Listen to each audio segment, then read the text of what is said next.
இலக்கியமாலை YouTube channel நேயர்களுக்கு அன்பு வணக்கம். இன்று நாங்கள் கதையாடல் 16வது கதையாடலிலே நாம் இப்போது இணைந்திருக்கின்றோம். இன்று நாம் எடுத்துக்கொண்ட கதை சீட்டுக்காசு என்ற கதை. இந்த கதை சத்யநாதன் அவர்களுடைய கதையோடு தான் நாங்கள் இணைந்திருக்கின்றோம். இவர் தற்போது இல்லாத போதும் ஆனால் அவருடைய கதை இன்றும் நிலைத்திருக்கின்றது. இந்த கதையிலே மட்டக்களப்பு பேச்சு வழக்கு மிக சிறப்பாக வந்திருக்கின்றது. மட்டக்களப்பு என்பது இலங்கையின் கிழக்கு மாகாணத்தைச் சேர்ந்த இடம். இந்த இடத்தின் பேச்சு வழக்குகள் மிக சிறப்பாக அமைந்திருக்கின்றன. இந்த வகையிலே இந்த நிகழ்ச்சியை சிறப்பிப்பதற்காக இங்கு வருகை தந்திருக்கின்ற நளினா ஸ்ரீதர் அவர்களுக்கு மிக்க நன்றியையும் வணக்கத்தையும் தெரிவித்துக் கொள்கின்றேன். இவர் ஒரு ஆசிரியராக பணிபுரிந்து இப்போதும் ஆசிரியராக பணிபுரிந்து கொண்டிருக்கின்றார். அவர் சிறந்த கவிஞர், சிறந்த சிவாஜி மன்றத்தின் ஒரு சிறந்த ஒரு அங்கத்தவராக இருப்பவர். சிவாஜியை பற்றி வாயை திறந்தால் முழு வரலாறும் அவருடைய எல்லா பாடல்கள் தொடங்கி நடிப்பு தொடங்கி முழுவதையும் சொல்லக்கூடியவர்.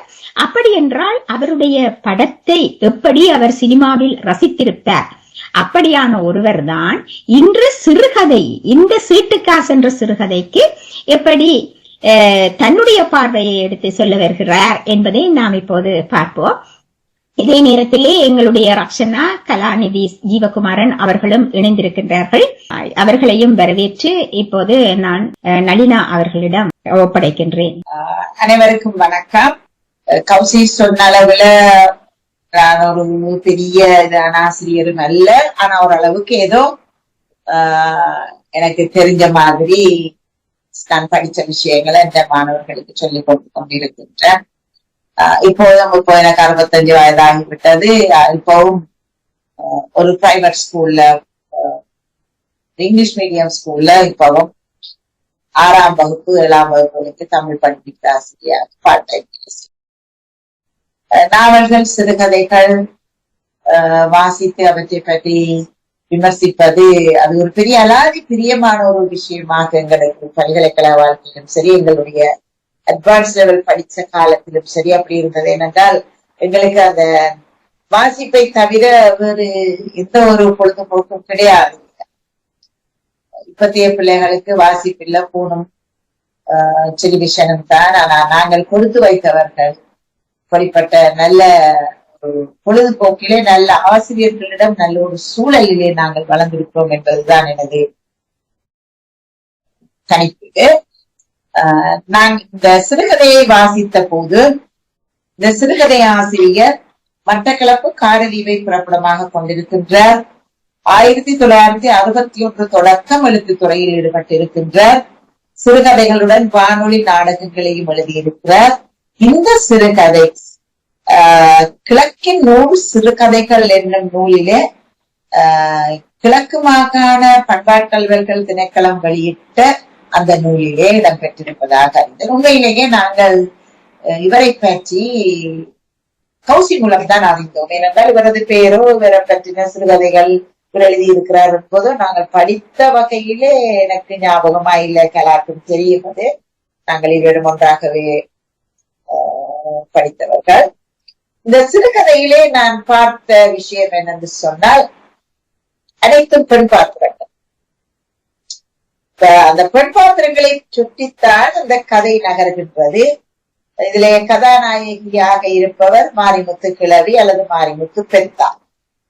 அதுக்கு பிறகு அவ போய் அங்க இருக்கின்ற அவக்கு மிக ஐக்கியமான அந்யோன்யமான ஒரு உறவு அன்னம்மா. அந்த அன்னம்மாவின் மகள் கமலி. இந்த 3 பேரும் அந்த சிறுகதையிலே நேரடியாக பங்கு பெற்றுகின்ற பாத்திரங்கள். ஆனால் இந்த சிறுகதையின் தலைப்புக்கு பொருத்தமான அந்த மிக மிக முக்கியமான ஒரு பாத்திரம், இந்த சிறுகதையிலே நேரே பங்கு பெறாத ஒரு பாத்திரம். பேர் கூட அந்த பாத்திரத்தின் பெயர் குறிப்பிடப்படவில்லை. அதுவும் ஒரு பெண் பாத்திரம். அதாவது மாரி பெத்தாட அக்காட மகள். அவள் தான் அந்த சீட்டு கட்டு என்று சொன்னதாக அந்த கதையிலே வருகின்றது. அது மட்டுமல்ல, அரிசி கொண்டு வர அந்த பாத்திரம் கூட ஒரு பெண் பாத்திரம், அரிசிக்கார கதீஜா அம்மா என்று வருகின்றது. இப்படி பார்க்கின்ற நேரத்திலே முற்று முழுதும் பெண் பாத்திரங்களை கொண்டே பின்னப்பட்ட ஒரு சிறுகதையாக இந்த கதை இருக்கின்றது. 60களில் இருந்தவர் எழுதத் தொடங்கினார் என்றதை வச்சுக்கொண்டு பார்க்கின்ற நேரத்திலே இந்த அரிசியின் விலை, அதாவது ஒரு ரூபாய் 60 அரிசி ஒரு கொத்து வாங்கினதாக அல்லது விற்கப்பட்டதாக இந்த கதையிலே குறிப்பிடப்படுகின்றது. இது நான் நேரடியாக என்னுடைய வாழ்க்கையிலே நான் சிறு பெண்ணாக இருக்கின்ற நேரத்திலே நான் பட்ட ஒரு அனுபவம் தான். நான் அந்த நேரத்திலே அக்கிரப்பத்திலே என்னுடைய அம்மா படிப்பித்துக் கொண்டிருந்த நேரத்திலே அக்கிரப்பத்திலே இப்படித்தான் அந்த கடகத்தை வைத்துக் கொண்டு உம்மாதான் வருவா அரிசி விற்கிறதுக்கு. இது விலை 60 ரூபாய், 1 ரூபாய் 60%, 90% கூட வாங்கி அவர்கள் வீட்டுக்கு வந்து கொத்தால் அளந்து, அது கொத்துன்னு சொல்றது இதனால இருக்கிற மாதிரி இல்ல, அந்த பின்னுக்கு அந்த டின் பால் டின் அப்படி இடிச்சு பின்னால வச்சிருப்பார்கள். அதெல்லாம் பத்தி பிள்ளைகளுக்கு தெரியாது. எங்கட அம்மம்மா எங்கட சின்னம்மா ஒரு ஆள் சொல்லுவா, அந்த பால் டின் என்னோட நாங்க ரைஸ் குக்கர்ல மெஷர் பண்ணி போடுறதுன்னு அவ சொன்னோம், என்ன உண்ட சுண்டு கொஞ்சம் அதை இடிச்சு வைமனைன்னு சொல்லுவா. அதை பின்னுக்கு இடிச்சு அத பின்னுக்கு ஒரு மேலுக்கு எப்படி குவிக்கிறோமோ அப்படி பின்னுக்கும் அது குவிக்கப்பட்டிருக்கும். அப்ப இந்த விலையை பார்க்கின்ற நேரத்திலே ஒரு 65, 66 ஒரு கதையாக இருக்கலாம் என்று நம்புகின்றேன். இந்த சிறுகதையிலே வருகின்ற சம்பவங்கள், கூப்பன் அரிசி வேண்டது, பிச்சை சம்பளம் என்றது இப்போ இருக்கு. ஆனா கூப்பன் என்ற ஒரு சிஸ்டம், அது இப்பத்திய ஈவன் நான் நீக்கையில இப்ப இருக்கிற இந்த சகோதரிக்கு கூட அந்த கூப்பன் கண்டிருப்பாவோ தெரிய இல்லை. எங்கட காலத்திலே இருந்தது அந்த கூப்பன் சிஸ்டம் இருந்தது. பிங்க் கலர், எல்லோ கலர், இன்னும் ப்ளூ கலர் நினைக்கிறேன். 3 கலர்ல அந்த கூப்பன் வரும். கூப்பன் புள்ளி என்று சொல்றது, அதை வெட்டி எடுத்து கூப்பனுக்கு அரிசி வாங்குகின்ற ஒரு கலாச்சாரம் இருந்தது. அது இந்த சிறுகதையிலே சொல்லப்படுது.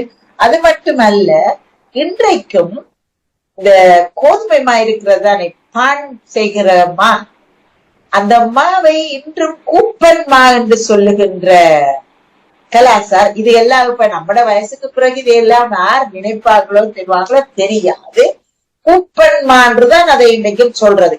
இப்ப இன்றைக்கு 80, 70 வயசுகள்ல இருக்கிறார்கள் கூப்பன் மாவுல ரொட்டி சுடுவேன்னு தான் சொல்லுவார்.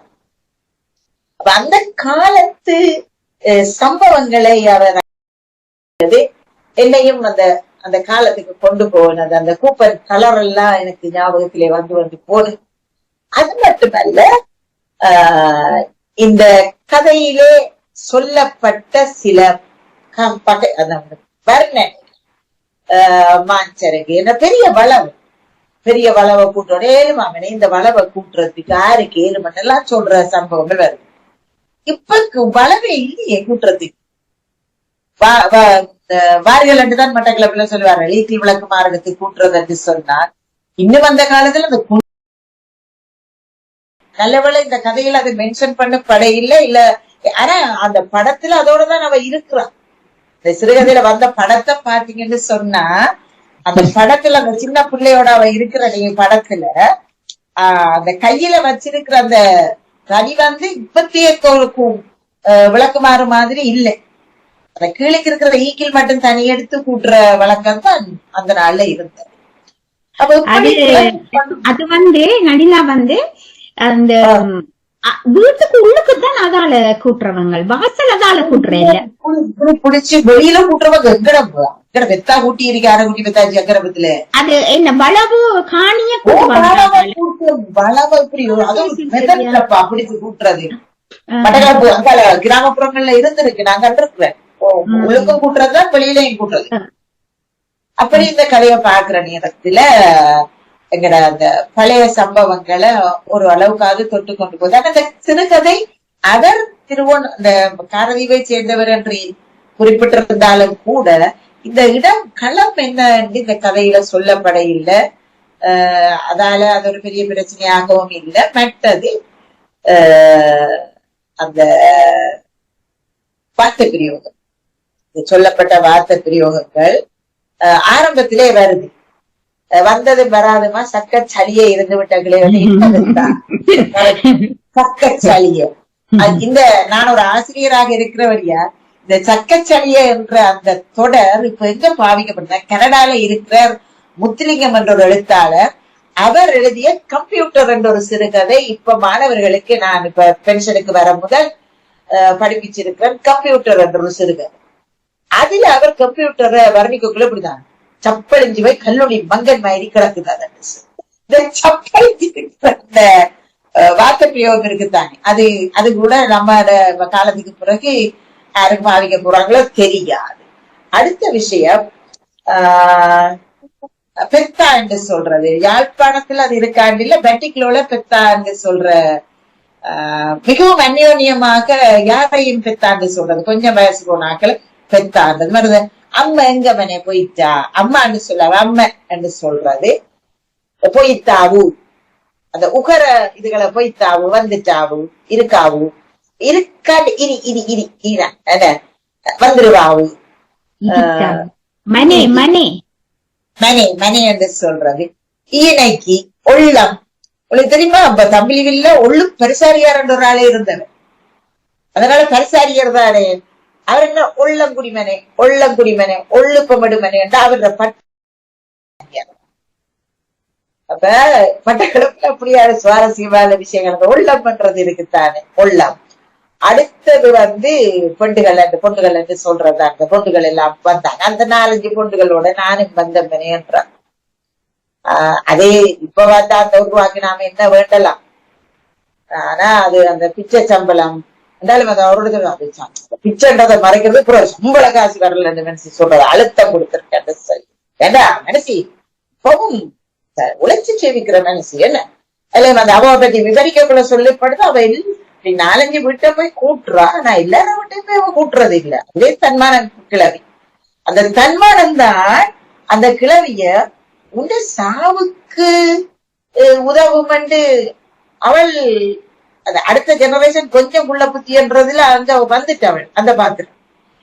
ஆனா மனசு விட்டு விழுதானது. ஓ அவளுக்கு இப்ப திண்டு கை படி இல்லமனே என்ன செய்கிற நான் இதாவது இருந்தா நாளைக்கு தந்த சாவுக்கு உதவ மாட்டேன். இது பழைய கட்டைகள் அப்படித்தான். பழைய ஆக்கள் தங்களோட சாச்செலவுக்கு வச்சிருக்குங்க போட்டு வச்சிருவாங்க. எங்களுக்கு பென்ஷன் பெற்ற யாராவது தூக்கி போடுங்கன்னு இப்ப நாங்க சொல்லலாம். பட் பழைய ஆக்கள் தங்களோட சாவுக்கண்டு கொஞ்சத்தை சேர்த்து வச்சிருப்பார்கள்.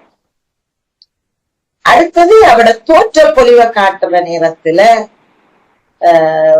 உடம்பை முறித்து படுக்கையில் போட்டு விட்ட டிங்கி காய்ச்சல். இந்த டிங்கி காய்ச்சல் தான் இப்பத்திய டெங்கு வந்து நினைக்கிறேன்.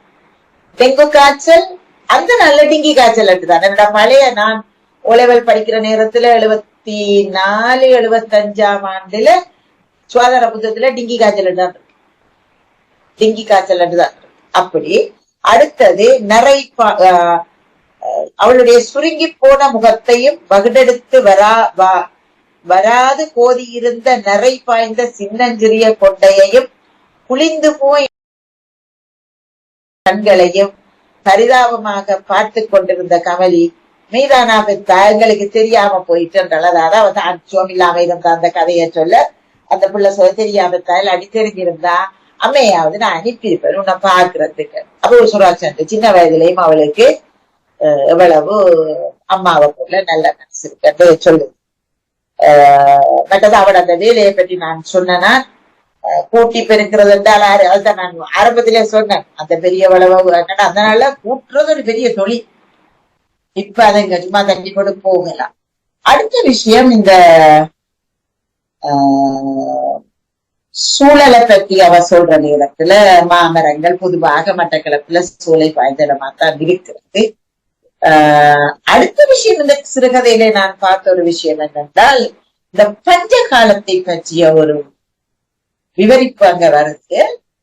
இந்த பஞ்ச காலத்தை நாங்கள் கடந்து வந்திருக்கிறோம். ஆனால் இந்த கடவுள கிருபை எங்களுக்கு அந்த பஞ்சம் தெரியவில்லை. ஏனென்றால் ஒரு நேரத்துக்கு தான் சோரண்டு அவரோட மனுஷன் ஓவசியர் தடை போட்டுட்டாராம். அதுக்கு பிறகு சோறு இல்ல ஒரு நேரத்துக்கு பிறகு. இந்த விஷயம்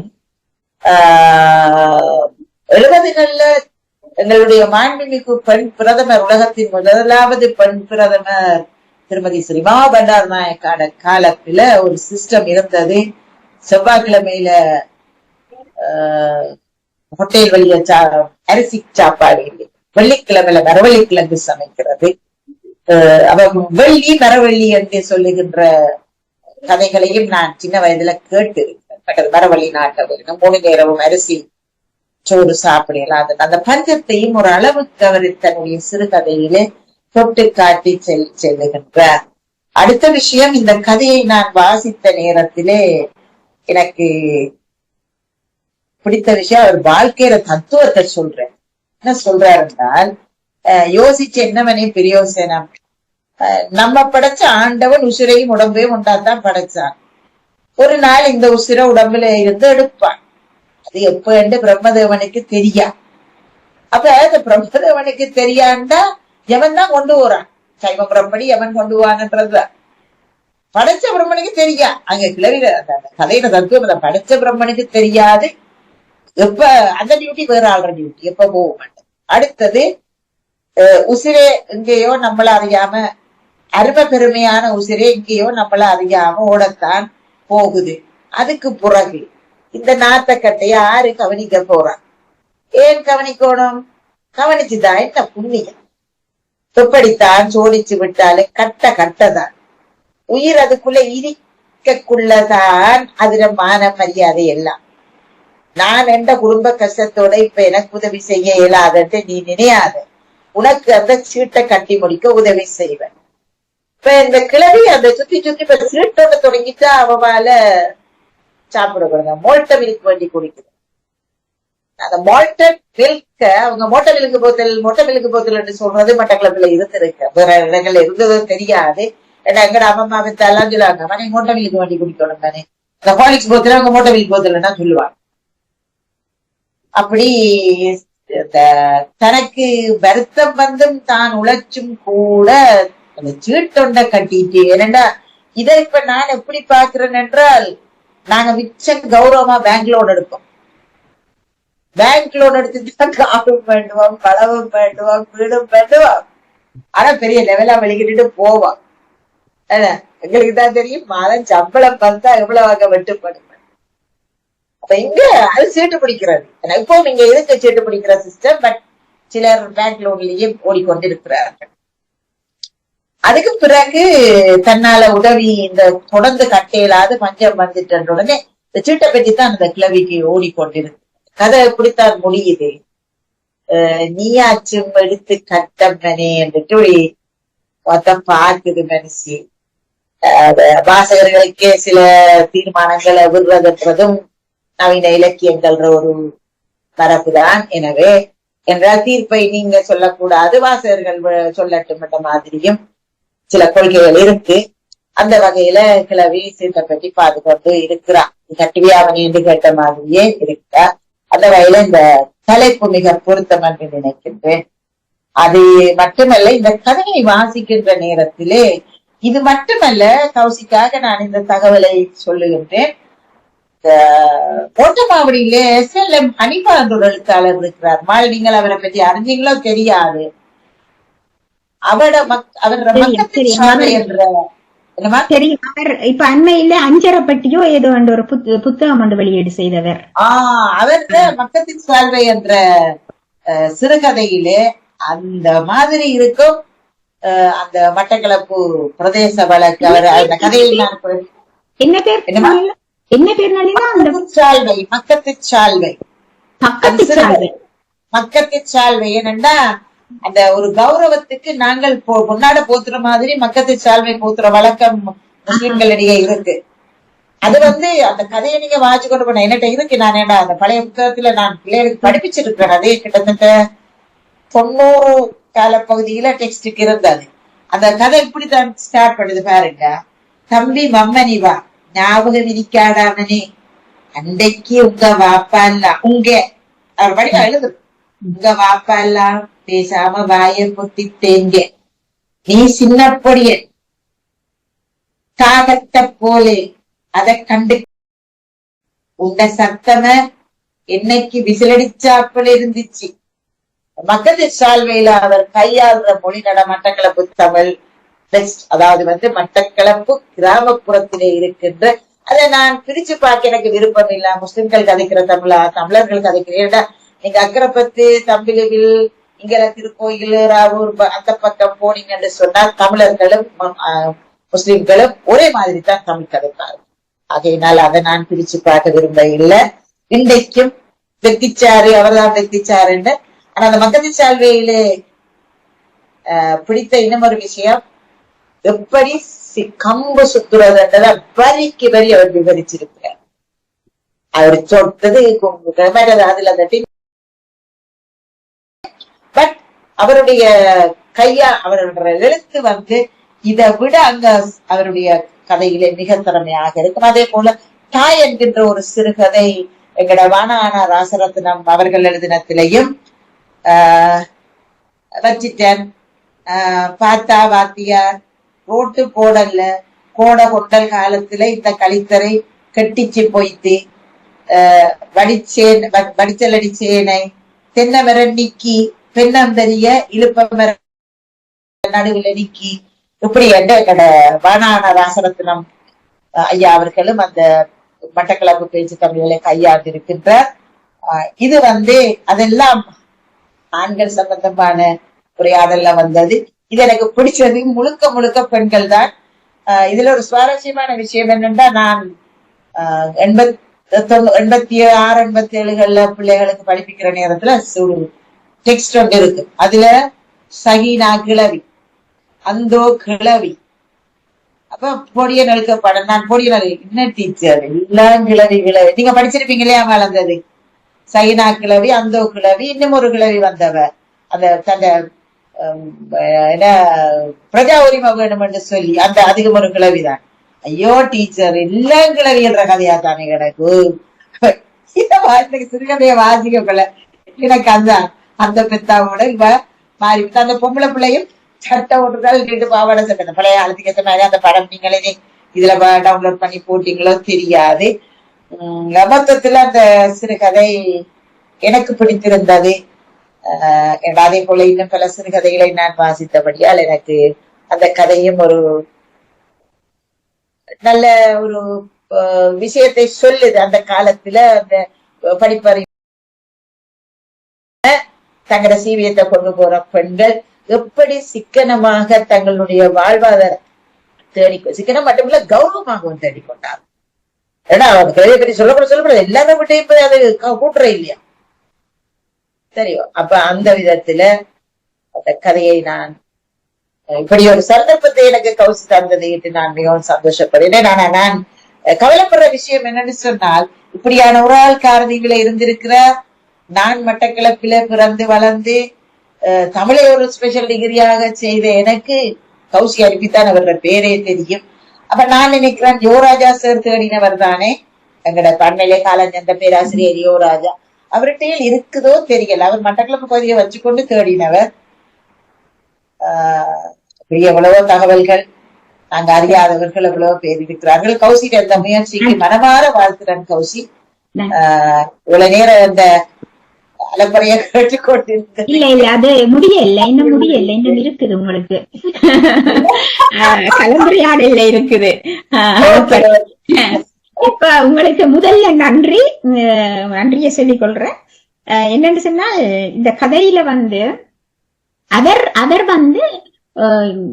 இலங்கையில ஒரு பத்திரிகையோ சஞ்சிகையோ தெரியா ஏதோ ஒன்றுல கோட்டமுனை பாலத்திலே என்று தொடங்குற ஒரு கட்டுரையோ ஏதோ ஒரு நாள் தொடங்கி தொடர்ச்சியாக ஒவ்வொரு எழுத்தாளர்களும் தொடர்ந்து எழுதி கொண்டு சிறுகதையா நாவலாகவும் இருக்கலாம், கட்டுரையாகவும் இருக்கலாம். ஒரு ஆள் தொடங்குறது. இப்ப உதாரணமாக நளினா கோட்டமுனை பாலத்திலே என்று தொடங்குறா முதலாவது அங்கம்.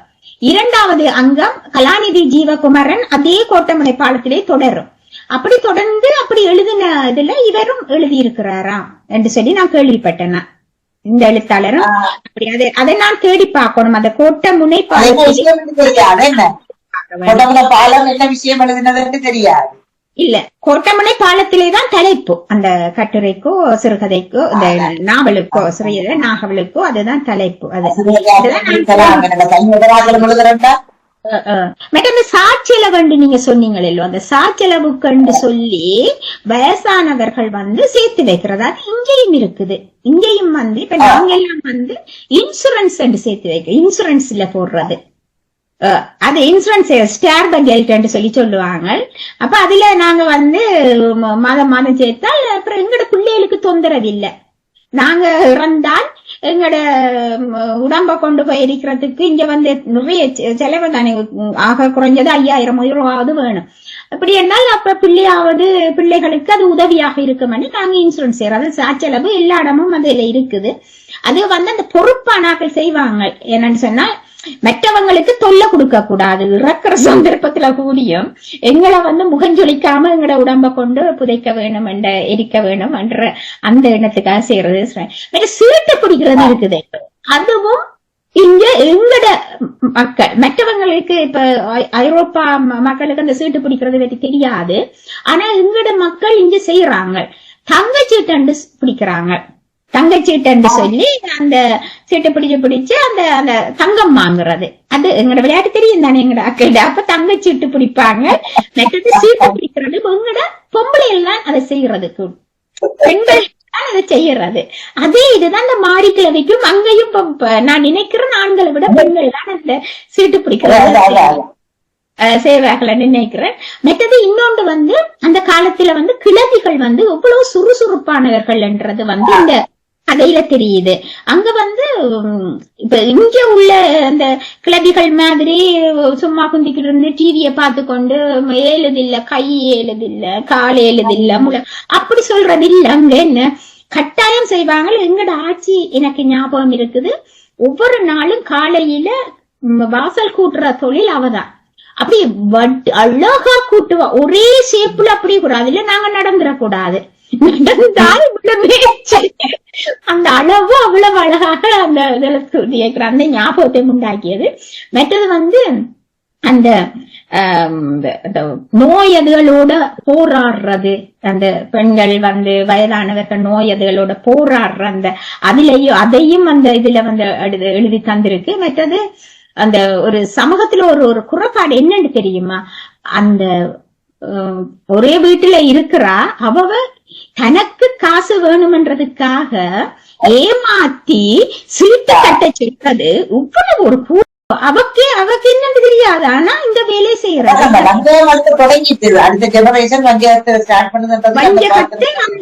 அதைத்தான் அதுல காட்டி இருக்கிறார் அவர். இதெல்லாம் உண்மை. இதெல்லாம் கற்றுக்கொள்ள வேண்டிய இந்த கதையை உண்மையில வாசிக்க வேணும். வாசிச்சாதான் கற்றுக்கொள்ள வேண்டும். எனக்கு ஒரு சிக்கல் இது என்ன என்று சொன்னால் இந்த பேச்சு வழக்கு இப்ப எனக்கு ஓகே, இப்ப மட்டக்களப்புல பிறந்தபடியால மட்டக்களப்பு பேச்சு வழக்கு எனக்கு தெரியும். ஆனால் இப்ப இந்தியா மற்ற வேறு இடங்கள்ல இருக்கிற ஆட்களுக்கு இப்ப யாழ்ப்பாணத்திலேயும் சிலருக்கு விளங்காது இந்த இது. இப்ப இது கதை ஓட்டத்துக்கு ஒரு தடங்களாக இருக்கும் என்ன. ஆனால் நிச்சயமாக பேச்சு வழக்கு இருக்க வேணும்ன்றது எனக்கு தெரியும். ஒரு சிறுகதையோ ஒரு நாவலோ ஒன்று எழுதக்குள்ள பேச்சு வழக்கில எழுத வேணும். ஏனென்றால் அது இல்லாமல் போமாம், அழிஞ்சு போக கூடாது என்றதுக்காக. ஆனால் கதை ஓட்ட தடுக்கும் என்றது. ஆனால் அது எனக்கு கொண்டு இருக்குது. ஏனென்றால் சில கதைகள் நான் வாசிக்கக்குள்ள யோசிச்சு வாசிக்கக்குள்ள இந்த வச்சு போட்டு வந்துருவேன் நான். இப்படியான சில நாவல் வைரமுத்திர நாவல் அப்படித்தான் எனக்கு கொஞ்சமும் விளங்காம இருந்தது. சில விஷயங்கள் கொஞ்சம் கதை ஓட்டத்தை கொஞ்சம் இதாஞ்சதா இருந்தது. என்னவோ நான் இப்ப அடுத்ததாக கலாக்காரன்னு சொல்றான்னு கேட்டுட்டு ரக்ஷனாட்ட போவோம். அனைவருக்கும் வணக்கம். முதலில் கௌசிக்கு நன்றி இந்த கதையை வாசித்து எங்களை எல்லாரையும் மட்டக்களப்பு கூட்டிக் கொண்டு போனதற்கு. அதுவும் 1961 நினைக்கிறேன் அவர்கிட்ட பீரியட் 61 தான் போட்டிருக்கிறார்கள். அந்த காலத்துக்கு போய் வந்தது மிகவும் ஒரு வித்தியாசமான அனுபவமாக இருந்தது. இப்ப நளினா நீங்கள் எல்லாரும் கதைத்த விதத்திலே ஓரளவுக்கு நாங்கள் எல்லாரும் கதை கூடுதலான வகையில கதை எல்லாத்துக்குள்ளே நாங்கள் வந்துட்டோம். நான் 2 விஷயத்தை இதிலே வித்தியாசமாக நான் யோசித்தேன். என்னன்னு சொன்னால், இந்த கதை எழுதிய காலம் 1961 என்று சொல்லுகின்ற பொழுது இலக்கிய உலகத்திலே இந்த அளவு முற்போக்கான ஒரு சிந்தனை இங்கே போடப்பட்டிருக்கிறது என்பது ஒரு வியப்பான ஒரு வரவேற்கத்தக்க ஒரு விடயமாக இருந்தது. அப்ப உதாரணமாக இந்த இருத்தலியல்வாதிகள் என்று கூறுவார்கள் இல்லையா, சார்த்தர் அப்படியானவர்களுடைய அந்த தத்துவங்களை நாங்கள் எடுத்து பார்க்கிற பொழுதும் டென்மார்க்ல இருந்த ஷோன் கியர்கெகோர்ன்றவர் தான் அந்த இருத்தலியலுக்கு ஆரம்ப கர்த்தாவாக இருக்கிறார்கள். அவர் என்ன கூறுகிறார்கள் என்று சொன்னால், இப்ப மனிதனுடைய சிந்தனைகள் பலவிதமான காரணிகளால, பண்பாடு, வரலாறு, மொழி அப்படியான விடயங்களால சிறப்பட்டு இருக்கின்றது சிந்தனை. அப்ப அந்த மனுஷனுடைய தனிப்பட்ட பிரக்ஞை என்றது ஒன்றுதான் அவனுக்குரியதாக இருக்கு. அவனுக்கண்டு இருக்கிற எண்ணங்கள், அந்த எண்ணங்களுக்குள்ளாக அவன் தனக்குத்தானே படைத்துக் கொண்டு தன்னைத்தானே நிலைநிறுத்தி கொண்டிருக்கிற அந்த இருத்தல் என்றதுதான்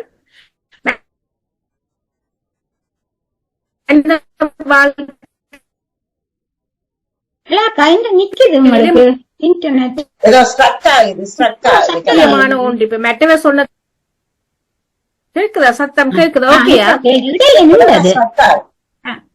நான் நினைக்கிறேன் அந்த பேப்பர் ஒன்று தட்டுப்பட்டிருக்கேன்.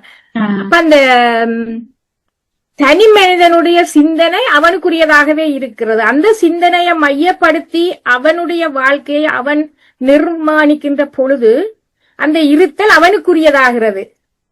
இப்ப நம்முடைய எண்ணங்கள்லாம் நம்முடைய தீர்மானிக்கிறது, நம்முடைய பிரஜையோ எது என்று சொன்னாலும். அப்ப அந்த இருத்தலியல்ல 2 விதமான இருத்தலை கூறுகின்றார்கள். எப்படி என்று சொன்னால், இருத்தல் என்பது மெய்யாக இருக்கிறது ஒன்று, அடுத்தது போலியாக இருக்கிறது.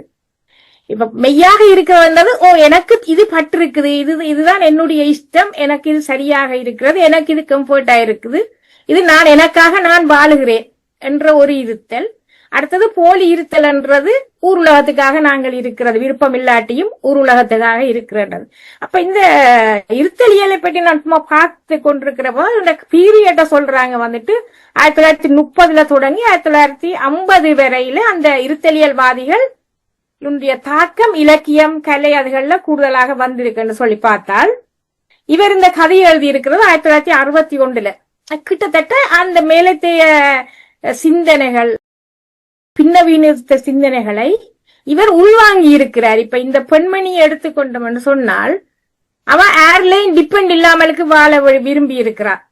நளினா சொன்ன மாதிரி ஒரு ஓர்மமான ஒரு பொம்புல தானே உழைத்து தானே செய்ய வேண்டும், தனக்கண்டு ஒரு சுயமரியாதை இருக்குது, அந்த பிச்சை காசுன்றது விருப்பம் இல்ல, தன்னுடைய சம்பளம் என்று சொல்றா, தான் உழைத்து சிரிக்க வேண்டும் என்று சொல்ற பொம்புல, அதே நேரம் தான் சார்ந்திருக்கிற அந்த அக்கா மகளுக்கு கஷ்டம் கொடுக்க கூடாதுன்றதுக்காக வேண்டி தான் சாட்சியளவுக்கு செய்ய வேண்டும் என்ற ஒரு தூர பார்வையுள்ள ஒரு சுதந்திரமான தைரியமான ஒரு பெண்மணி, வயதான காலத்திலேயும் உழைக்க வேணும், சீட்டு பிடிக்க வேணும் என்று சொல்லுகின்ற ஒரு புதுவிதமான ஒரு கதாபாத்திரத்தை இந்த காலத்திலே அவர் கட்டி எழுப்பி இருக்கிறார். ஆனால் நான் நினைக்கிறேன் அந்த காலத்திலே இப்படியான கதாபாத்திரங்கள் இருந்திருக்கிறார்கள் என்பது இயல்பான ஒன்று என்று நான் நினைக்கிறேன். அந்த காலத்திலே இப்ப நாங்கள் சின்ன பிள்ளையா இருந்த காலத்துல எங்களுடைய அம்மம்மா ஆட்சிமார் எல்லாரும் சரியான வீரமான பெண்மணிகளாத்தான் இருந்திருப்பார்கள். அந்த அவர்களுடைய இருத்தல் என்பது மெய்யான இருத்தலாக இருந்திருக்கலாம். இப்ப வீட்டுல ஒரு விஷயத்த டிசைட் பண்றேன்னு சொன்னால், ஆட்சி அல்லாட்டி அம்மம்மா அவங்க எங்க ஆட்சி எல்லாம் அம்மம்மாட அம்மா அவ விடோ. ஆனால் ஊர்ல எப்படி சொல்லுவாங்க, விடோன்னா முன்னுக்கு போக கூடாது, வரக்கூடாது, போக கூடாது அப்படி என்று இல்லை. ஆனா அவ தான் எல்லாம் டிசைட் பண்ணுவா, அவ கேட்டுதான் எல்லாம் நடக்கும், அவதான் ராணி மாதிரி வீட்டுல. அப்ப அந்த காலத்திலையும் பெண்கள் நல்ல தங்கட தனித்தன்மையை இழக்காமலுக்கு வீரமங்கையெல்லாம் இருந்திருக்கீங்க. அதுக்கு பிறகு எங்கட காலத்துலதான் அந்த மற்றவைக்காக நாங்க வாழ வலிக்கிட்டு இருக்கிறோமோன்ற ஒரு யோசனை. இந்த கதையை நான் வாசிக்கிற பொழுதும் என்னுடைய பாட்டி முப்பாட்டி மேல யோசிச்சு பார்க்கின்ற பொழுதும் அந்த ஒரு ஒற்றுமை தெரியக்கூடியதாக இருக்கு. அப்ப இதுல அந்த அவ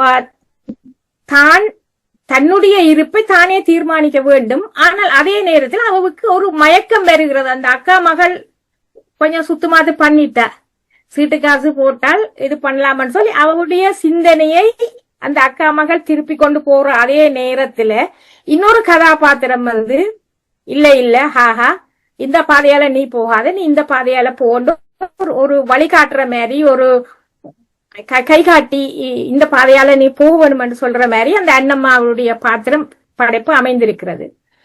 அப்ப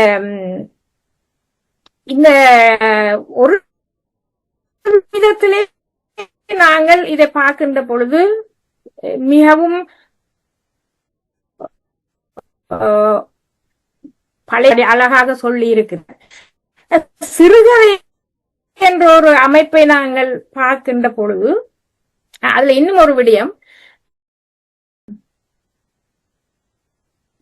ஆரம்பத்திலே தொடங்குகின்ற பொழுதே அவ கொஞ்சம் நோஞ்சானா இருக்கிறா, ஏழாமலுக்கு இருக்கிறா, அவ உண்டே ஒரு அவ பற்றிய அந்த சித்தரிப்பு அந்த பாத்திர படைப்பு வந்துட்டு மெல்ல மெல்லமாக எங்களுக்கு கதையை ஊகிக்க கூடியதாக இருக்குது. ஓ எங்க போய் பிரச்சனை நிக்க போகுதுன்னு.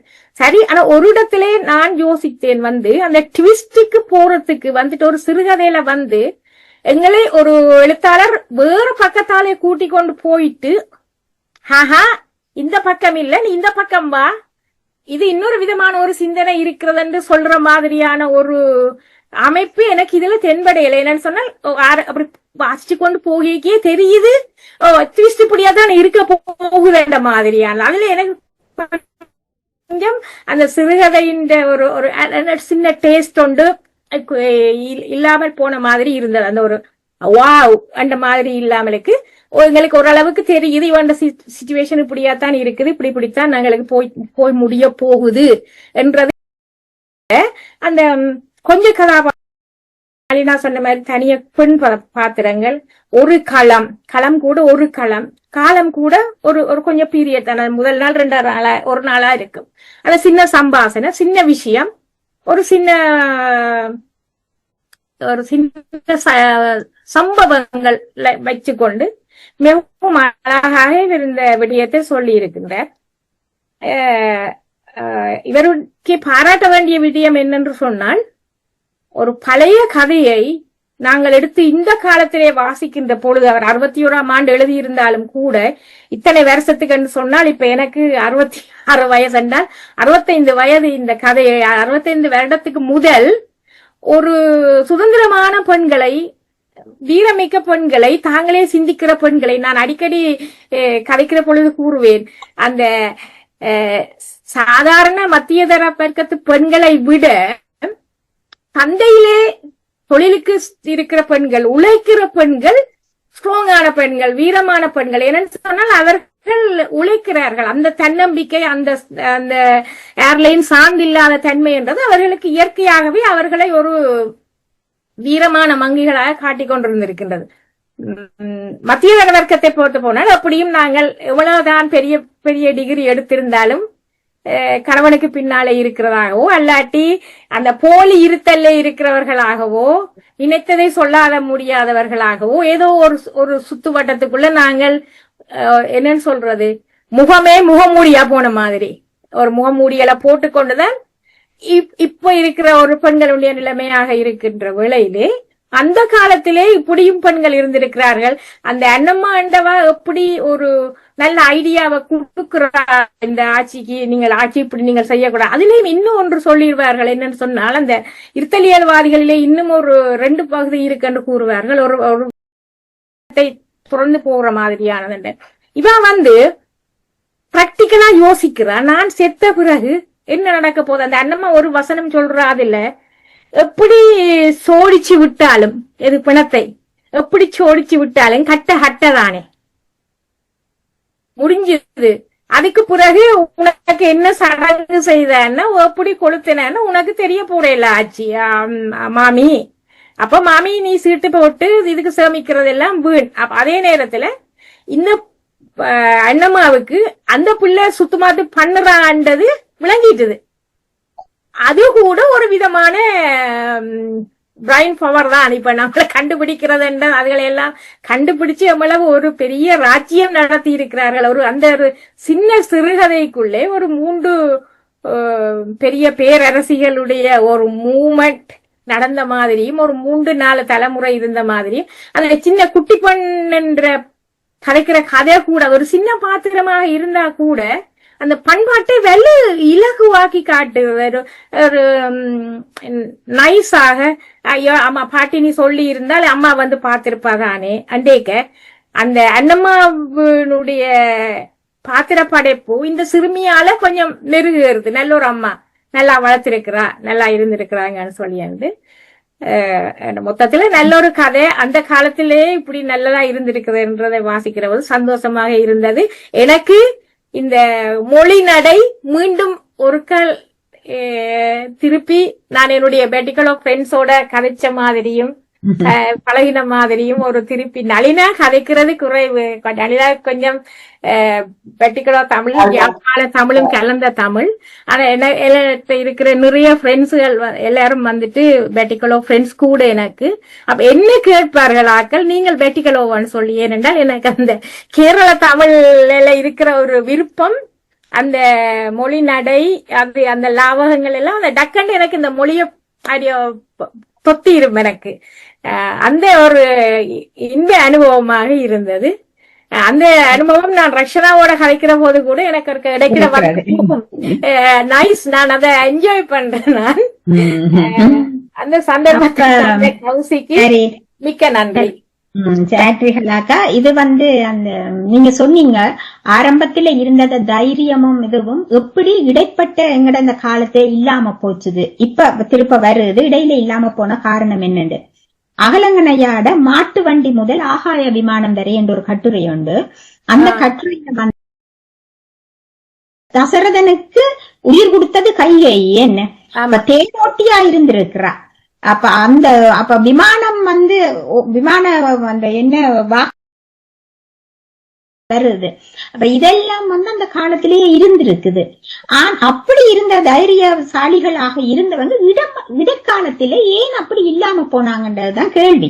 இது ஒரு ஆராயப்பட வேண்டிய ஒரு விஷயம். என்ன ஏன் அது இல்லாம போனது, ஆரம்பத்தில் எப்படி இருந்தது, இடையில இப்படி போனது, அது நாங்கள் ஒன்று கண்டுபிடிக்க வேண்டிய ஒரு விஷயம். ரஷ்ய நாட்டை கொடுத்திருக்கின்ற வேலைய என்ன காரணம், அது ஏன் அப்படி இல்லாம போனது என்றது. அடுத்தது இன்னொன்று என்னன்னா அந்த உறவு முறை. வீட்டுல நாங்க வளவு கூட்டுறதுக்கு ஒருவரை கூப்பிடுறோம். ஆனால் அவரோட இருக்கிற அந்த உறவு எப்படி, அந்த அண்ணம்மா எப்படி அந்த அவரோட பழகுறது, நீ இப்படி செய்யலாமே, நீ இப்படி செய்யறா, ஏன் நோயோட இப்படி செய்யறா, அந்த உறவு இருந்தது. எங்கட வீட்டையும் ஒரு அம்மா ஒரு உமா வர்றவ மா இடிக்கிறதுக்கு தான் வாரவ, மா இடிச்சு தந்துட்டு போறது. ஆனா வந்தால் அவ பின்னேரம் இரவையாக வீட்டை போறதுக்கு அது வரையும் எங்கட வீட்டு வேலை அம்மாவோட சேர்ந்து கிச்சனுக்குள்ள போய் வேலையெல்லாம் செய்து விட்டுதான் போவா. அப்ப ஒரு பந்தம் உண்டு வரும் அந்த உறவு. அது இப்ப அந்த உறவெல்லாம் இல்ல. அது வேலைக்கு வர்றாங்க, வேலைக்கு முடிச்சா போங்கன்றது. ஆனா அந்த உறவும் இதுல அந்த உறவையும் காட்டி இருந்தது என்ன இந்த கதையில. அதுக்கும் ஒரு சிறப்பாக இருந்தது. இப்ப வாங்க பக்ஷனா நீங்க சொல்லுங்க. நன்றி. எனக்கு முதல் நல்ல அந்த கதைய மிச்சம் அலசி ஆராய்ச்சாச்சு. இந்த கதை எனக்கு நீங்க சொன்ன மாதிரி கலாண்டி சொன்ன அவரோட நண்பர்களை பார்த்த மாதிரி இருந்துச்சு அப்படின்ட்டு. நளினா அவர் செல்ல நேரமோ சொன்ன ஒருவேளை இந்த கூப்பன் கடைகள் எல்லாம் அவருக்கு தெரிஞ்சிருக்குமோ தெரியாமல் அப்படின்னு.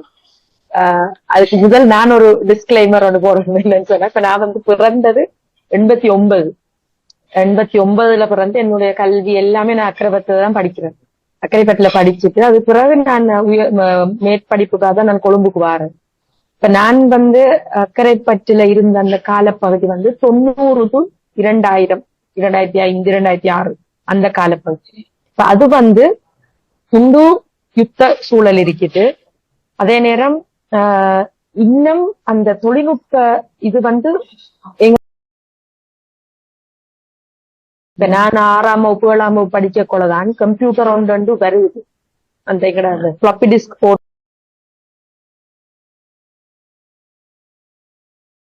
நாங்க உயர்தரம் படிக்க கொள்ள கூட எங்களுக்கு வீட்டுல கம்ப்யூட்டர் வச்சு கொண்ட காலம் கிடையாது, மொபைல் போன் வச்சு கொண்ட காலம் கிடையாது.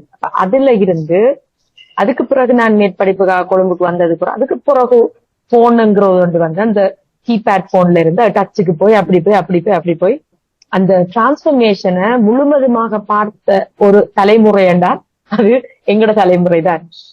அதுக்கு கூடுதலாக என்ன பொறுத்த வரைக்கும் நான் வந்து அக்கரைப்பட்டுல பிறந்து வளர்ந்த ஒரு ஆள். அக்கரைப்பற்று இப்ப ஒரு நகரமாக மாறிச்சு. இப்ப நான் பிறந்து வளர்ந்த காலத்துல வந்து அக்கரைப்பற்று ஒரு கிராமம் தான். இப்ப எந்த உம்மா வந்து சொல்லுவா, நம்மட வீடு இவடத்து இருக்குன்னு சொன்னா அடுத்த வீடு வந்து இருக்கிற இடத்துக்கு நடுவுல ஒரு 4 வளவு இருக்கு. 4 வளவுங்கிறது பெரிய ஏரியா. 4 வளவுங்கிறது கிட்டத்தட்ட ஒரு ஏக்கர். 4 வளவுக்கு தள்ளித்தான் அடுத்த வீடு இருக்குமென்னு சொன்னோம். எந்த காலத்துல அது 2 வளவா மாறிச்சு. இப்ப வளவுக்குள்ள 4 வீடு காலம் வந்தாச்சு. அப்ப இந்த இந்த இந்த பாய்ச்சல் தான் நாம் பார்க்கலாம். எனவே இந்த கூப்பன் கடை எனக்கு தெரியும். அந்த கோஆபரேட்டிவ் ஸ்டோரை நாங்க அந்த கூப்பன் கடைன்னு சொல்றோம். அந்த கூப்பம்மா வாங்க போறது. இப்ப என்னுடைய தாய் அரச உத்தியோகங்கிறதால நாங்க அதை வாங்க போயில்ல. ஆனா எனக்கு தெரியும் இந்த கூப்பன் கடைங்கிற சொல்றது ஒரு முக்கியமான இடம். அந்த இடத்துல போய் இந்த நாள்ல இந்த டைம்ல அந்த கூப்பன் மா கொடுப்பாங்க, அது சீனி கொடுப்பாங்க, அதுக்கு வாங்க போறது. அந்த அதெல்லாம் நான் பார்த்து வளர்ந்திருக்கிறேன். எனக்கு ஆச்சரியமா இருக்கு. நளினாமா அவரும் அக்கரைப்பட்டு பற்றி, நீங்களும் அக்கரைப்பட்டு சேர்ந்தவரா இல்ல அக்கரைப்பட்டு தானா? அக்கரைப்பட்டுல வந்து நீங்க அறிஞ்சிருப்பீங்களோ தெரியா, கருணாநிதி மாஸ்டர் ஆலடி ஒன்றுல பிடிச்சிருக்காரு. ஆலடி வெம்பு. ஓம் ஓம் தெரியும். அவர் என்ன தாய்மா. பட் அது அக்கரைப்பட்டுல கீர்த்தி பவா நகை மாளிகை என்ற ஒரு பெரிய நகை மாளிகை இருக்குது. சுந்தரம் அவர் பெரிய பணியாளர் பெரிய. அடுத்தது அன்புதாசன் தமிழ்தாசன் 2 டாக்டர்ஸ் பேர் கேள்விப்பட்டிருக்கீங்க. அன்புதாசன் என்னை விட 2-3 வயசுல எனக்கு அது பெரிய ஒரு ஆச்சரியமா இருந்துச்சு. இன்றைக்கு நாங்க கதையை வாசிக்க கொள்ள எனக்கு இது கிழக்குமானக்கூடிய கதை என்று எனக்கு அறவே தெரியல. நான் ஃபர்ஸ்டுக்கு எடுக்க கொள்ள எனக்கு கதை பற்றி எந்த ஒரு முன் இதுகளும் இல்லை. எனக்கு வாசிச்சுட்டு போகலான்னு பார்த்தேன். அடே நம்மட பக்கம் கதையா இருக்குது என்ன ஒரு ஆர்வம் ஒன்று கொட்டிருச்சு எனக்கு. அதுக்கு பிறகு இந்த பெத்தா நீங்க சொன்ன அந்த சக்கச்சாலிய இருந்தாடு அது நாங்க இன்றைக்கு பாவிக்கிற வாசனம் தான். சக்கச்சாலிய நிலத்துல அடிக்கிறது நாங்க வீட்டுல பாவிக்கிறோம். சாதாரணமா நாங்க பாவிக்கிறோம். எனவே எனக்கு அந்த கதை வந்து இன்றைக்கு உரிய கதை வந்து கொஞ்சம் மனதுக்கு நெருக்கமான கதை. என்னண்டா இப்ப மட்டக்களப்பு என்று சொல்ல இது காரைதீவு. காரைதீவு வந்து அம்பாறை மாவட்டத்துக்குள்ள அது வருது. மட்டக்களப்பு அல்ல, கல்முனைக்கு அங்கால, கல்முனையும் இதுக்குள்ளதான் வரும். மருதமனைக்கு அங்காலதான். அம்பாறை மாவட்டத்தில் இருக்கிற தமிழ் முஸ்லிம்கள பேச்சு வழக்கு வந்து ஒரு வகையா இருக்கும், கொஞ்சம் ஒரு வகையா இருக்கும். அடுத்தது அந்த அந்த ஓவியம் ஒன்று போட்டிருக்கிறாங்க அந்த கதைக்கு.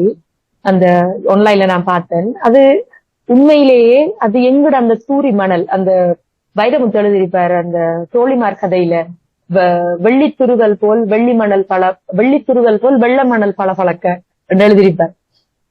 எங்கட நிலப்பரப்புல வந்து கடலோட அண்மித்த நிலப்பரப்புங்கிறதால எங்கட அந்த கல்முனை ரோடுக்கும் கடற்கரைக்கும் அந்த நடுவுல இருக்கிற அந்த ஸ்ட்ரெச் முழுக்கவே இப்படித்தான் அந்த மண் இருக்கு.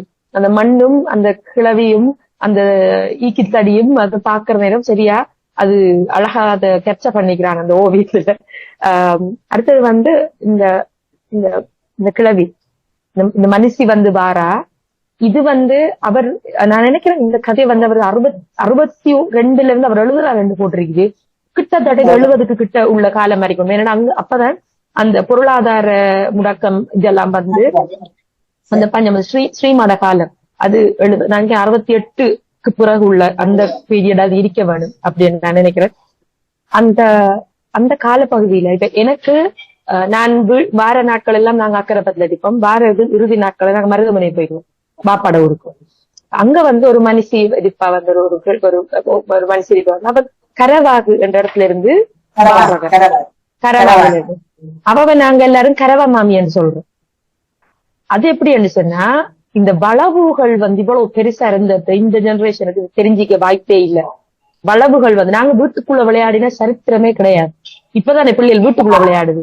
நாங்களும் வீட்டுக்குள்ள விளையாடு காலை நாங்க லீவு நாள் வாப்பம்மாட வீட்டை போனோம்டா இப்படி 8-10 வளவும் மொத்தமாவே கிடக்கும். முத்திரிய தோப்புகள். இப்ப அதுக்குள்ள போய் காலையில நாங்க போய் உழுகாட்டோம்டா, சாப்பாட்டு டைமுக்கு மட்டும் நாங்க போறது இந்த பின்னேரம் மகரிபுக்கு பாங்கு சொல்ற டைம்ல தான் அந்த சூரியன் மறைகிற டைம்ல தான் நாங்க திரும்ப வீட்டுக்குள்ள போறது, ஓதுறதுக்கு படிக்கிறதுக்கு போறது. அது வரைக்கும் எங்களுடைய வாழ்க்கை அந்த பால் வளவுகளுக்குள்ளதான் நாங்க விளையாடுறது, கிட்டிப்புள் விளையாடுறதும் சரி, ஒளிச்சு விளையாடுறதும் சரி, மரத்து மேல இருந்து நாங்க சரி விளையாட்டு விளையாடுறது, தஸ்கடி புஸ்கடி 2 பக்கம் கால் போட்டுட்டு மருதமனையில அப்படி நாங்க விளையாடின அந்த வளவுகளை எந்த பாப்பாவோட பிறந்தவர்கள் 9 பொம்பளை பிள்ளை, அவ்வளவு பேருக்கும் இப்படி மொத்தமா நடுப்பத்துல வளவு, எங்களுடைய அந்த ஏரியாவே எங்கடதான்.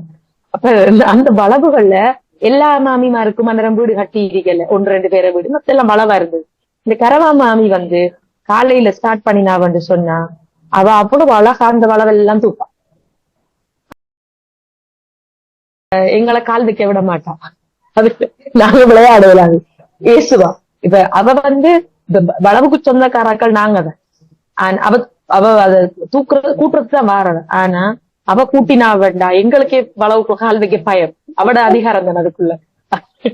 அப்படி அவ நான் பார்த்திருக்கிறேன். அவ எங்களுடைய இருப்பா, எங்கட வீட்டையே சாப்பிடுவா. சிவா எங்க மாமியன்னு நாங்க கூப்பிடுறோம். அவரும் இஸ்லாமியர் கூட இல்லாம, அவ இஸ்லாமியரும் இல்ல, அவ எங்களோடய தான் இருப்பா. எங்களோட வீட்டை பெறுவா, நாங்க எங்களோட இருந்து சாப்பிடுவா.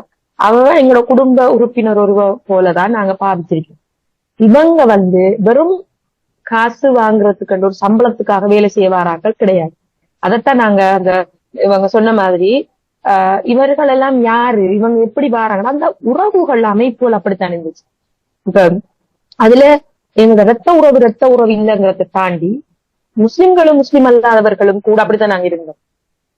நான் பார்த்து வளர்ந்த காலத்துல கூட, என்னுடைய காலத்துல கூட, என்னோட நண்பர்களா இருக்கட்டும், இல்லாட்டி சாதாரணமா எங்கட பக்கத்து வீடுகளை வழி பசிக்கிறாக்களா இருக்கட்டும், இனங்களுக்கு இடையிலான உறவும் அப்படித்தான் இருந்துச்சு. நாங்க மாமா மாமி என்று கூப்பிடுற அளவுலதான் அந்த உறவுகள் இருந்துச்சு. எனவே இந்த கதையை நாங்க 2 வகையா பார்க்கலாம். ஒன்று இந்த ஒரு சிறுகதையாக, இந்த சிறுகதையில அந்த கதை கரு அதை பத்தி பார்க்கலாம். அடுத்தது இது ஒரு ஆன்டிக் மாதிரி, ஒரு ஆன்டிக் பீஸ் மாதிரி. இப்ப கதை எல்லாத்தையும் விட்டுட்டு இப்ப அந்த சொல் மொழி நடை, அதுல பாதிக்கப்பட்டிருக்கிற அந்த சொல்லவடைகள், அந்த பேக்ட்ராப் நாங்க சொல்றது, அது ஒரு ஆன்டிக் பீஸ் மாதிரி நாங்க வச்சு பார்த்து கொண்டிருக்கலாம். அந்த மாதிரி இப்ப 2 வேலை அந்த கதை செய்யுது. அந்த எழுதப்பட்ட காலத்துல அதுக்கு அப்படி ஒரு பெருமதி இருந்திருக்குமான்னு தெரியாது. இப்ப அது ஒரு ஆன்டிக் பீஸ்.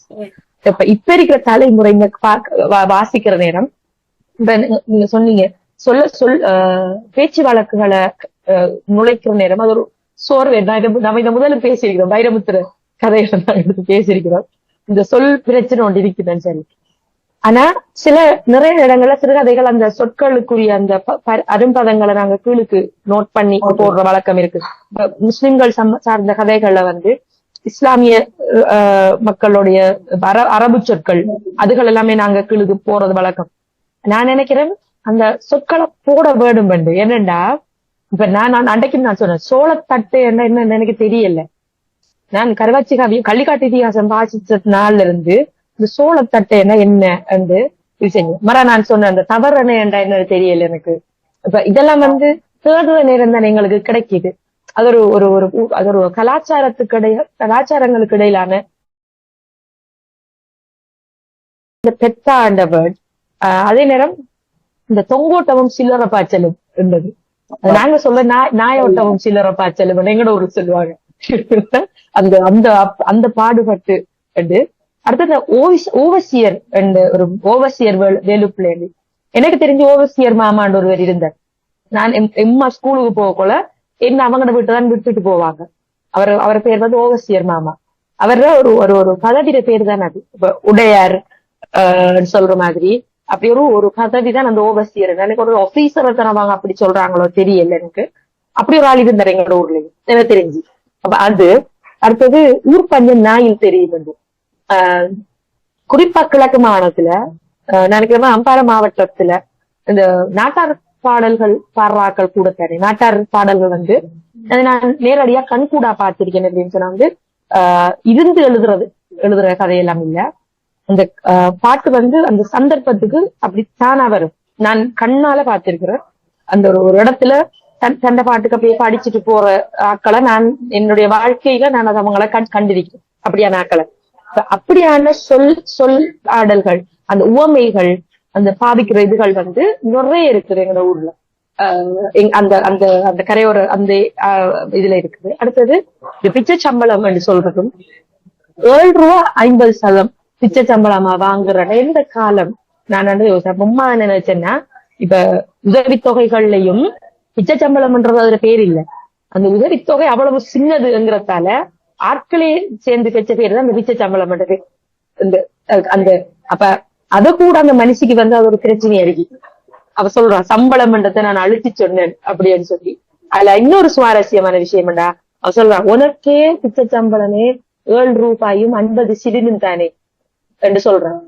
இந்த ₹7 ஒரு சிலினும் சொல்லி, அந்த சிலின் என்பது வந்து 50% தான் நம்ம சிலின் என்று சொல்றேன் வழக்கம் இருந்துச்சு. எனக்கும் தெரிய நான் அம்மா கிட்ட தான் கேட்டேன் சிலின் என்றா என்னன்னு. அம்மா சொன்னா 50% வந்து சிலின் என்று சொல்றதா. அதே நேரம் 50% எட்டு பணம்னு சொல்றோம். அப்ப அதுங்க எட்டு பணம் என்று கேட்டேன். 6.25% வந்து ஒரு பணம் என்று சொல்றோம். அப்ப 25% வந்து 4 பணம் என்றும் 50% வந்து 8 பணம் என்றும் சொல்ற வழக்கம் இருந்திருக்கிறது. ஏன்னா இப்பதானே நாங்க 2000 அன்னரம் வந்து சதம் எல்லாம் பொறுமதியான சாவல் 5% நானே பார்த்திருக்கேன். 10% அந்த ஸ்கெலப் மாதிரி வந்த 10%. எனக்கு அது ஞாபகம் இருக்கு. 25% வந்து 4 பணம் ஆட்சி சொல்றவங்கட ஆட்சி 4 பணம் எங்களுக்கு விளங்காத. ஆனா அப்படித்தான் அவ கணக்கு பாப்பேன். எந்த காலத்துல அது இல்ல எனக்கு தெரியல. 5% நான் பார்த்திருக்கிறேன், 10% பார்த்திருக்கேன், 25% பார்த்திருக்கேன், 50% பார்த்திருக்கிறேன். அதான் இப்ப எனக்கு அந்த சிலிங் என்ற வேர்ட் தெரியாது. மாட்டேன்னா இதுதான் அந்த பணங்கள். அந்த ₹6.25 ஒரு பணம், 25% 4 பணம், 50% 8 பணம், 50%க்கு தான் ஒரு சிலின் என்று சொல்றேன். அப்ப அது வந்து ஒரு வரலாற்று பதிவா இந்த சிறுகதையில இது சொல்லப்பட்டிருக்கு. அடுத்தது வந்து நீங்க கேட்ட முக்கியமான கேள்வி வந்து இந்த பெண்கள் எப்படி தன்னிறைவுள்ள பெண்களா இருந்திருக்கிறாங்களா என்ற கேள்வி. நீங்க என்ன வாசிச்சிருக்கிறீங்க? அந்த கங்கையில இருந்து வாழ்க்கை அவர் என்னோட நூல் இருக்கு. கங்கையில இருந்து வாழ்க்கை வாசிச்சிருப்பீங்க. கடன் ஃபேமஸான புத்தகம் நிறைய வாசிச்சிருப்பாங்க. பெண்கள் சமூகத்துல எப்படி இருந்தாங்கன்றது ஒரு நான் வாழ்ந்த காலத்திலேயே எனக்கு இன்னும் நிறைய பழைய கதை சொல்லுவேன். இப்படி நடந்த அப்படி நடந்த அவங்களோட தலைமுறை, அதுக்கு முன்னின தலைமுறை, அவங்களோட வாழ்வியல் எல்லாம். அதுல நான் பார்த்த பெண்கள்ல 100% பெண்கள் சுய சச்சார்புள்ள பெண்களை தான் அவங்க இருந்திருக்காங்க. 100% அது தமிழ் பெண்களா இருந்தாலும் சரி, முஸ்லிம் பெண்களாக இருந்தாலும் சரி, எல்லாருக்குமே ஒரு கைத்தொழில் இருந்திருக்கு. தையல்ல இருக்கட்டும், பாய் உழைக்கிறது, பண் செஞ்சு பண்ணுக்கு அது சாயம் போறது, பாய் உழைக்கிறது, கறியில நெய்கிறது, மாபிடிச்சு செய்யறது, நிறைய வேலை பெண்கள் செய்யறது சமுதாயமா தான் இருந்தது. அடுத்தது முக்கியமான முடிவெடுக்கிற ஆட்களாகவும் அவங்கதான் இருந்திருக்கிறாங்க. இதுல என்ன விஷயம்னு சொன்னா, இந்த பொருளாதார அடிப்படையில இந்த அடிமட்டத்தில் இருக்கிற மக்கள் நல்ல முற்போக்கா இருந்திருக்காங்க.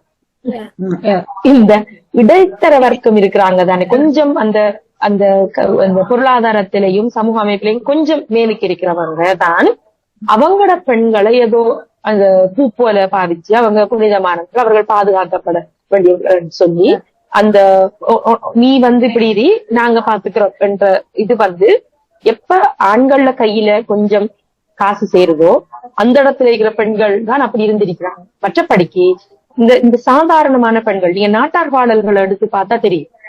கிழக்கிழங்கையில நாட்டாடு பாடல்களை பார்த்தா இந்த பெண்கள் எப்படி இருந்திருக்கிறாங்கிறதுக்கு அதை விட சார்ந்த தேவையில்லை.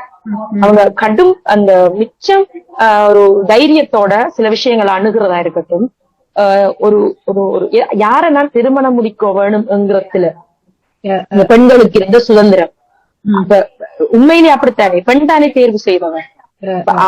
ஆன பெண் தான் தேர்வு செய்யறேன். எனக்கு என்ன திருமணம் முடிச்சு என்னோட குழந்தைகள் பற்றி என்ன பாதுகாக்கிறதுக்கு யாருக்கு தகுதி இருக்குங்கிறத தேர்வு செய்யற இடத்துல பெண் தான் இருக்கிறார். வழியாக அது பரிணாம வளர்ச்சியிலையும் அப்படித்தான் இருந்துச்சு. அந்த ஆண்களை ஓகே இவரைத்தான் நான் முடிக்க போறேங்கிற விஷயங்கள் எனக்கு பகடியா சொல்லுவாங்க. எங்களை முன்னின தலைமுறையில ஒரு ஒரு ஒரு ஒரு ஒரு ஒரு உம்மம்மா ஒரு வாப்பம்மா அவ வந்து அவர மச்சான கல்யாணம் முடிக்கிறதுக்கு இருந்ததோ அவர் வந்து அவருக்கு வேற இடத்த பொன் பார்த்து பொன் பேசி நடத்தி இவ போய் என்ன மச்சான ஆறு பண்ண வார கேட்டு அப்ப அந்த அவ்வளவுக்கும் அவங்களுக்கு துணிவும் தைரியமும் இருந்துருக்கு. அடுத்த பாப்பா என்னைக்கு பாப்பா சொல்லியிருக்கிறார், எங்கட வாப்பம்மா எங்கட வாப்பட வாப்பா வந்து அவர் புலவர் மணி அவர் வந்து இவங்க பாடியா சொல்லுவாங்க, அவருக்கு தான் எழுதின அவருக்கு குடும்ப அட்மினிஸ்ட்ரேஷன் தெரியுமான்னு தெரியல, அவர் இலக்கியம் கவிதை புத்தகம் வந்து அவர் எழுதிக்கிறார் சொல்லி பாப்பம்மா என்ன செய்வா அமைச்சர் அந்த சம்பளத்தை மெயின்டைன் பண்றாள் அவதானம். அவ ஊர் பிரச்சனைகள் நிறைய நடக்கிற நேரம் இணக்க சபையில் அவ மெம்பரா இருந்திருக்கிறாவா. ஊர்ல ஏதாவது பிரச்சனை அவகிட்ட வருவாங்களா மக்கள். அப்ப 9 பொம்பளை பிள்ளைகளையும் வளர்த்து கல்யாணம் முடிச்சு கொடுத்து அவ மௌத்தாக்கள் அவருக்கு 83 வயசு நினைக்கிறேன் 83 வயசு வரைக்கும் இருந்து அது வரைக்கும் கண்ட வேலைய இன்னொருத்தர் செய்யற ஒரு இடத்துல அந்த பெண்கள் இருக்கிறல்ல அது சர்வசாதாரணமான விடயம். வயது போனாலும் கூட தண்ட கையால் ஏதாவது ஒன்று செஞ்சு அதன் மூலம் நாங்க எங்களுடைய அந்த தேவைகளை பூர்த்தி செய்து கொள்றது இயல்பு வந்து அதுக்கு ஒரு உதாரணம் தான் இந்த பெத்தா. இந்த பெத்தா வந்து அதுக்கு ஒரு உதாரணம் தான். அப்ப அவ சொல்றா, ஆனா எவ்வளவு ஒரு முற்போக்கான சிந்தனைய அந்த பெண் சொல்றா, நீ செத்ததுக்கு பிறகு உனக்கு என்ன வர என்னத்துக்கு நீ செத்து போயிருவ இதுக்கு பிறகு என்னத்துக்கு வரத. ஆனா அந்த பெத்தாவோட எண்ணமும் வந்து தான் செத்ததுக்கு பிறகு நான் அப்படி இருக்கணும் அப்படி இல்ல, இன்னொருத்தருக்கு நான் கரைச்சலா இருக்க கூடாது, இன்னொருத்தருக்கு நான் பிரச்சனையா இருக்க கூடாதுங்கிற அழகான ஒரு எண்ணம் அது அந்த பெண்கள்கிட்ட இருந்துச்சு. அவங்களுக்குரிய தேவை இப்ப கூட இப்ப எங்கிடம் எல்லாமே வந்து பௌத்தானதுக்கு பிறகு எங்களை சுத்துறதுக்குரிய அந்த வெள்ளச்சீலைகளை கூட அவங்க வாங்கி வெளுத்து அது புதுசா இருக்கப்படும். அந்த சீலை புதுசா இருந்து அது கொஞ்சம் மடமடாண்டு இருக்கும். அத கழுவி 4 தண்ணி 5 தண்ணி கழுவி அதை மடிச்சு அதை கபடு கூட வச்சிருக்கான். அப்ப எவ்வளவு ஒரு தூர நோக்கான சிந்தனை. நான் இறந்ததுக்கு போறதுக்கு கூட நான் யாருக்குமே பாரமா இருக்கப்படுறேன். அது அந்த அடிப்படையில் இந்த கதை வந்து எனக்கு இப்பதான் அந்த பெண்கள் நீங்க கேட்ட கேள்வி பிறகு என்ன நடந்துச்சுன்னு கேட்ட வந்து நான் நினைக்கிறேன் இந்த கொஞ்சம் உயர் மட்டத்துல இருக்கிற பெண்கள்ல பார்த்து எங்கட சாதாரணமா நல்ல முறையில இருந்த சமூக அமைப்புல இருந்த பெண்கள் கூட இதை பார்த்து சூடு வச்சு கொண்ட ஆக்கள் மாதிரி வரிக்குறையை பார்த்து சூடு வச்ச கொண்ட ஆக்கள் மாதிரி இல்லாத ஒரு விஷயத்த செஞ்சிட்டு இருக்கிறாங்களோன்றதுதான் நாங்க ஆய்வு செய்யப்பட வேண்டிய விஷயம். ஏன்னா எந்த தரத்துல இருக்கிற என்னுடைய படிச்ச பிள்ளைகள் இருக்கிற சமூகத்துல இருக்கிற சுதந்திரத்தோட ஒப்பிடு செய்யக்கூட அவங்களுடைய சொந்த பாட்டி தாத்தா அவங்களுடைய கூட்டி அவங்க வந்து இவங்களை போல இருந்ததாக நான் நினைக்கிறேன்.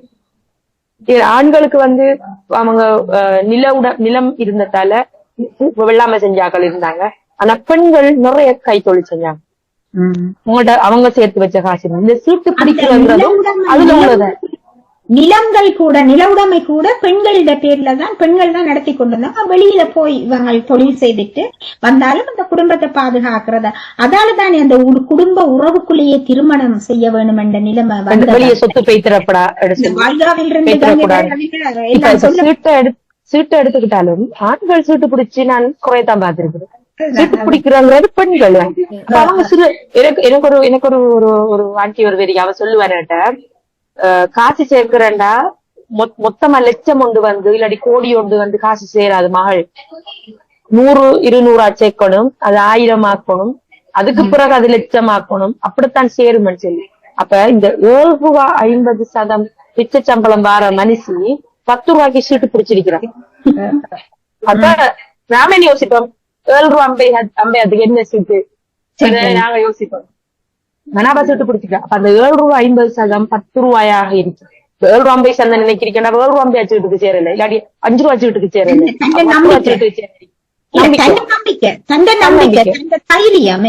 4 மாசம் தோட்டி இருக்கிறார் மனுஷன். வருஷம் வராம இருந்தீங்கன்னா மிச்ச மாசத்தை மோட்டரிப்பான்னு நான் நினைக்கிறேன். இது ஒரு வகையில அந்த வருமானத்தை எடுத்துக்கிட்டு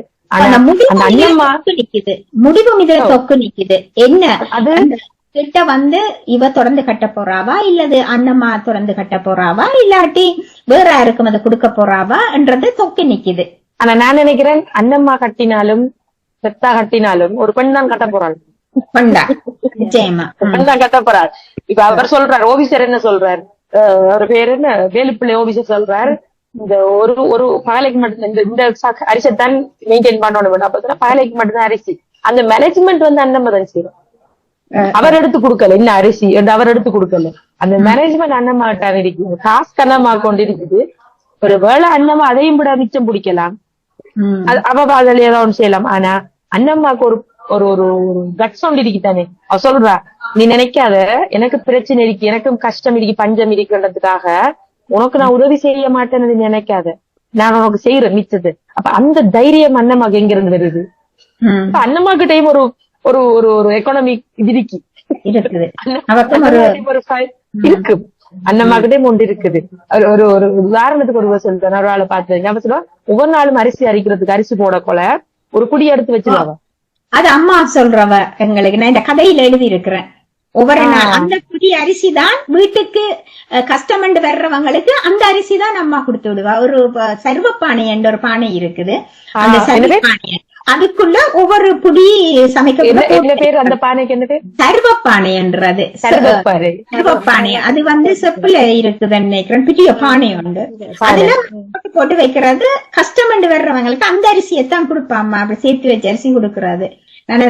சேமிப்பு தானே அந்த அந்த அந்த சேமிப்பு. அப்ப இவ்வளவு தூரம் சேமிப்பு, பொருளாதாரம், திட்டமிடல், அடுத்து சிக்கனம் இப்ப நினைச்ச மாதிரி இப்ப செலவழிக்கிறது ₹7 இப்ப நாங்க எப்படி எல்லாம் செலவழிக்கிறோம் நாங்க யோசிக்க வேண்டிய விஷயம்.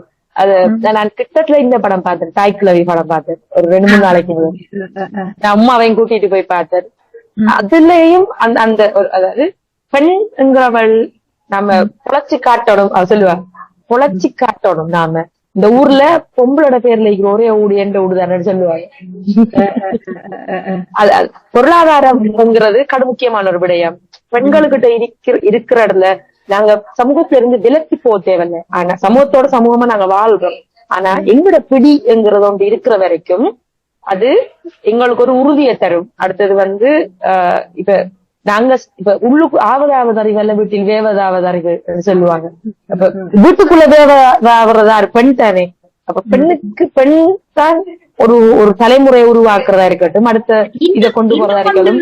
நான் கேள்விப்பட்டது, பெண்ணிட நிர்வாகத்துல இருக்கிற ஒரு குடும்பம் சோர்ந்து போனதாக சரித்திரம் இல்லைன்னு சொல்லுவாங்க. பெண்ணிட நிர்வாகத்துல குடும்பம் அது ஒப்படைக்கிறல்ல ஆண்கள். என்ன தங்கட அந்த கௌரவ பிரச்சனையில வந்து அதை ஒப்படைக்கிறல்ல பெண்கள்கிட்ட. ஆனா பெண்கள்ட கையில ஒப்படைச்சால் அந்த நிர்வாகம் சரியான முறையில தான் நடக்கும். ஏனென்றால் பெண் புத்தி பின் புத்தி என்றுவாங்க. பின்னுக்கு நடக்க போறத வந்து முன்னமே சிந்திக்கிற அந்த தன்மை பெண்கள்கிட்ட இருக்குண்டு. இப்ப நாங்க 3 பேரும் பெண்களா இருந்து கொண்டு அந்த பெருமைய பேசுறோம். நான் சொன்னதெல்லாம் நான் கண்ணூராக பார்த்த விடயங்கள். நான் சின்ன வயசுல பார்த்தது. தாய்வழி சமுதாய அமைப்புல வந்துட்டு சீதனமாக பெண்ணுக்கு குடுக்குற அண்டைக்குள்ள மாப்பிள்ளை வந்து வீட்டோட மாப்பிள்ளையாத்தான் வாராரு. எங்கட காலத்துல எந்த அப்பா வீட்டோட மாப்பிள்ளை, அப்பா பாப்பா வீட்டோட, அம்மா எல்லாருமே வீட்டோட மாப்பிள்ளை. அந்த அந்த ஸ்ட்ரக்சர் மாறின பிறகுதான் அந்த பிரச்சனைகளும் வேற பாக்குது.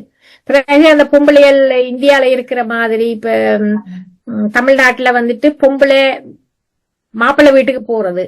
அப்ப எங்கட ஊர்ல இல்லாட்டி கூடுதலான ஜப்னாயில எல்லாம் வந்துட்டு சீதனம் கொடுத்தா அந்த சீதன வீட்டுல பொண்ணு இருப்பா, அந்த மாப்பிள்ளை அந்த வீட்டை வந்திருப்பாரு. அப்ப தாய் வழிதான் அதுல ஸ்ட்ராங்காக வந்து கொண்டே இருக்கு. சம்பளத்தை கொண்டு போய் பொம்பளையில கையில தானே கொடுப்பாங்க. அப்ப அவங்கதான் மேனேஜ்மெண்ட்.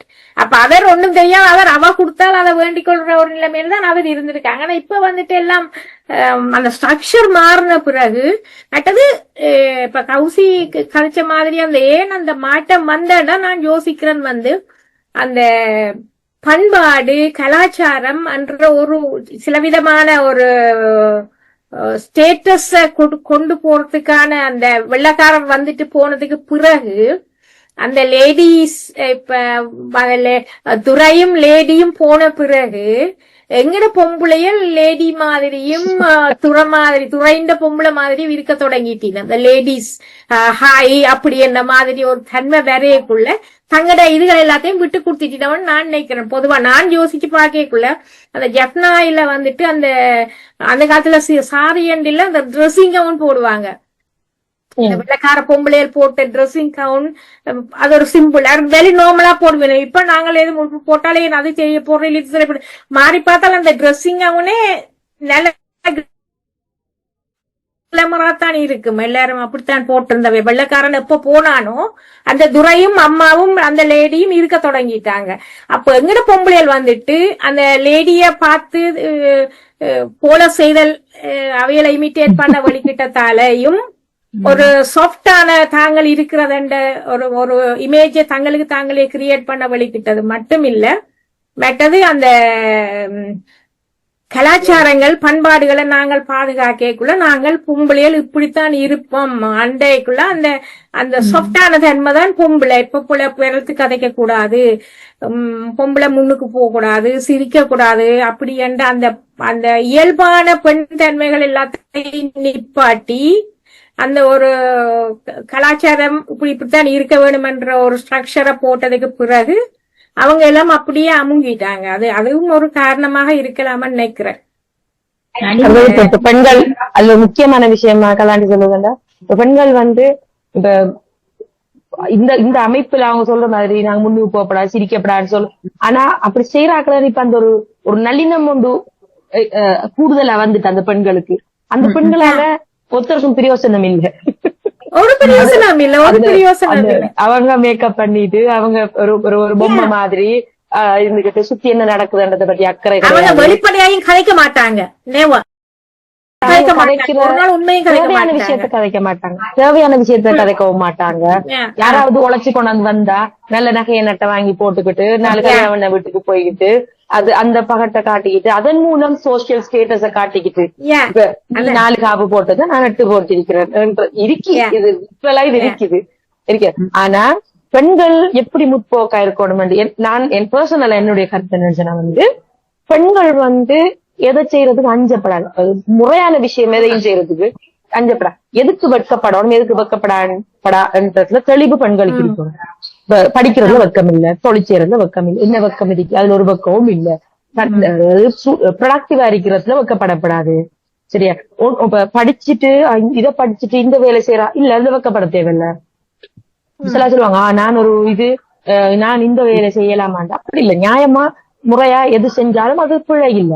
அதை செஞ்சுக்கிட்டு இந்த வீண் ஒப்பனைகளை விட்டுட்டு இந்த ரியாலிட்டிக்கு பெண்கள் வந்தாங்கன்னு சொன்னாலே அடுத்த தலைமுறையுமே அந்த பெண்களை பார்த்து வளர தலைமுறைகளுமே ப்ராப்பரான தலைமுறை. எங்கட தலைமுறை அப்படியான பெண்களை பார்த்து வந்ததாலதான் அந்த ஆளுமை எங்கட தலைமுறையிட்ட இருக்குது. இப்ப இருக்கிற பெண்கள் வந்து தாய்மாரே வந்து அவங்க ஒரு பதுமை. அவங்களுக்கு வந்து இதுக்கு என்ன முதல் காரணம் என்று சொன்னால் அடுத்தவரை பத்தி சிந்திக்கிறது. அடுத்தவங்க எங்களை பத்தி என்ன நினைப்பாங்கள் என்ற ஒரு சிந்தனை வந்தாலே எல்லாம் தடப்பட்டு போகும். மற்றவங்க இருக்கிற உங்களோட ரியல் செல்ஃபுக்கும் உங்களோட வெளியே நீங்க காட்டுற பிம்பத்துக்கும் இடையில விட வழி கூட கூட கூட கூட கூட அது இப்ப எங்களுக்கு சோசியல் மீடியால அது இன்னும் பெருத்துட்டு தானே. சொல்ல போனா நாங்க சோசியல் மீடியால பாக்குற ஆட்கள் 99% ஆட்களுடைய உள்ளுக்கு இருக்கிற வாழ்வியல் வேற, ஆனா நாங்க பாக்குறது வேற. அப்ப இது வந்து இன்னும் எங்களோட பெண்களை மலினப்படுத்திக்கிட்டு போகுதா? இதுல எல்லாம் நாங்க மிச்சம் இது எல்லாம் நாங்க ஆசை வச்சுட்டோமாங்கிறது. அதாவது முக்கியமான விடயங்கள், அது கிரிட்டிக்கலான விஷயங்கள் எல்லாம் நாம பாராமுகமா இருந்துட்டு அதுதான் எங்க சமூகத்துக்குள்ள அடிப்படையிலேயே ஆட்டம் காணது. நாங்க நேத்து பேசின டாபிக்கும் அதுதான். இப்ப நாங்க கேட்டு பயந்து போற சம்பவங்கள் எல்லாம் இருக்கு. நேற்றும் இன்னொரு நிகழ்ச்சியிலையும் இத பத்தி பேசுறாங்க. இந்த விஷயங்கள் எங்க சமூகத்திலேயா இப்படி நடக்குதா என்று கேட்க அடித்தளத்திலே இடத்தை ஒரு இடத்த விரிசல் விழுந்தாச்சு.